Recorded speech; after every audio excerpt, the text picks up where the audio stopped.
আসসালামু আলাইকুম, সবাই কেমন আছো বলো তো।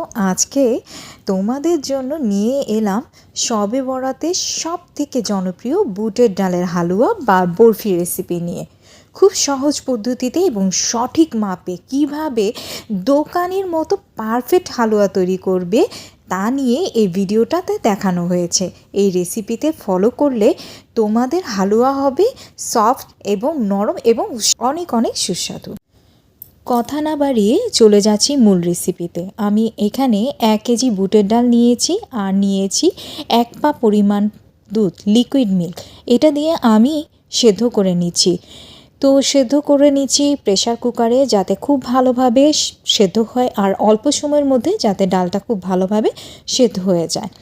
তো এই পর্যায়ে আমি লিকুইড মিল্ক দিয়ে আবার এটাকে ব্লাইন্ডার জারে ব্লাইন্ড করে নিচ্ছি। তো তোমরা কিন্তু এ পর্যায়ে লিকুইড মিল্কটা নাও ইউজ করতে পারো, হালকা পানি দিয়ে বা অল্প পানি দিয়ে এটাকে ব্লাইন্ড করে নিতে পারো। তবে এটা সত্যি কথা, লিকুইড মিল্কটা ইউজ করলে এই বরফিটা খেতে হয় একটা চকলেটি ফ্লেভার আসে আর অসাধারণ লাগে।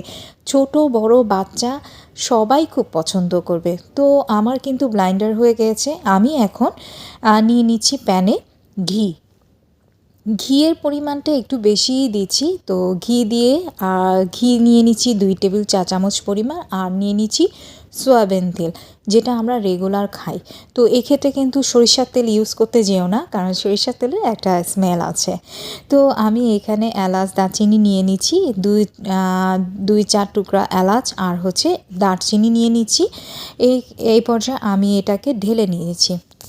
তো ডালগুলো লিকুইড ম্যাশ করা যে ডালগুলো সেগুলোকে আমি ঢেলে নিয়ে আমি কড়াইতে ভালো করে এটাকে এটাকে জাল করব।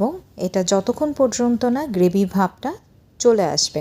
গ্রেভি ভাবটা যখন চুলার আঁচটা এ পর্যায়ে মিডিয়াম হাই টু লোয়ে রাখবো, কারণ হাই হিটে রাখলে হবে কি নিচে দিয়ে লেগে যাবে। আর বরফিটা তৈরি করতে হলে অবশ্যই খুব সাবধানতাভাবে অবলম্বন করেই করতে হবে, কারণ এটা কিন্তু প্রচুর পরিমাণে ছিটে আসে। তো অনবরত লাড়তে হবে, না নাড়াচাড়া করলে কিন্তু নিচ দিয়ে লেগে যেতে পারে। তো এই পর্যায়ে আমি 1 কেজি বুটের ডাল জন্য 1 কেজি পরিমাণ চিনি নিয়ে নিলাম। তো চিনির পরিমাণটা অবশ্যই তোমাদের স্বাদ অনুযায়ী নিয়ে নিবে। তো আমি এখানে সামান্য পরিমাণ লবণ দিয়ে নিলাম, যাতে চিনির যেই স্বাদটা বা টেস্টটা সেটা যাতে বোঝা যায়। লবণ সামান্য পরিমাণ দিলে এতে দেখা যাচ্ছে টেস্টের পরিমাণটা অসাধারণ হয়। তো আমি এটা বেশ খানিকটা সময় নিয়ে নেড়েচেড়ে নিচ্ছি।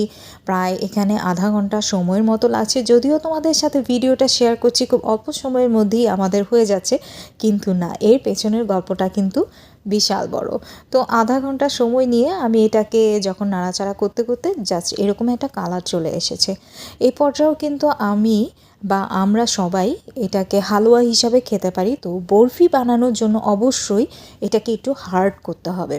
সফটনেস থেকে হার্ডে যখন চলে আসবে তখনই কিন্তু বুঝতে হবে যে বরফি হয়ে গেছে। তো এই পর্যায়ে কিন্তু আমি হালুয়া অবস্থায়, তো এইটা হালুয়া হিসাবেও আমরা খেতে পারি, চালের আটা রুটি দিয়ে কিংবা যে কোনো জিনিস দিয়ে খেতে পারি, রুটি দিয়েই খাওয়া হয়।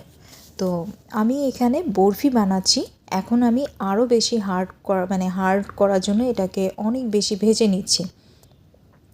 ভাজতে ভাজতে এরকম একটা যখন নাকি চকলেটি কালার চলে আসবে তখন অসাধারণ লাগে। আমি এখানে একটু গাজর আর সুজির হালুয়া করেছিলাম, সেটাও তোমাদের সাথে দেখাচ্ছি। তবে সুজি আর হালুয়ার রেসিপিটি অবশ্যই আমি তোমাদের অন্য কোনো ভিডিওতে শেয়ার করব। আজকে জাস্ট আমি এই দুইটাই নিয়েছি রেসিপিতে। তো আজকে হালুয়ার রেসিপিটা আমি তোমাদের সাথে শেয়ার করছি, বুটের ডালুয়ার হালুয়া। তো নেক্সট টাইমে অবশ্যই আমি সুজি গাজরের হালুয়াটা তোমাদের সাথে শেয়ার করব, এটাও খেতে অসাধারণ। তো আমি এখন কিন্তু কেটে নিচ্ছি।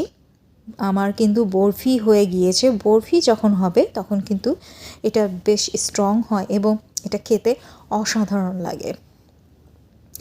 আমার বাসার ছোট বড় সবাই অনেক বেশি পছন্দ করে এবং তাই এই ইফতারের আয়োজনে কিন্তু আমি রেখেছি বুটের ডালের হালুয়া বা বরফি। তো তোমাদের সাথে আমি শেয়ার করে নিলাম এই বরফির রেসিপিটি। অবশ্যই আমার কাছে ভালো লেগেছে, তোমাদের কাছেও অনেক অনেক বেশি ভালো লাগবে। তোমাদের বাসার যে ছোট্ট ছোট্ট বেবিগুলো আছে না, তারা কিন্তু এই বুটের ডালের হালুয়া খেতে অনেক বেশি পছন্দ করবে। আর এই বরফিগুলো খেতে অসাধারণ লাগে ইফতারের টেবিলেও। তো আমি চুলা থেকে নামিয়ে নিয়েছি এই বুটের ডালের হালুয়াটা বা বরফিটা। এখন আমি বরফি কাটার জন্য এই হালুয়াটা একদম রেডি।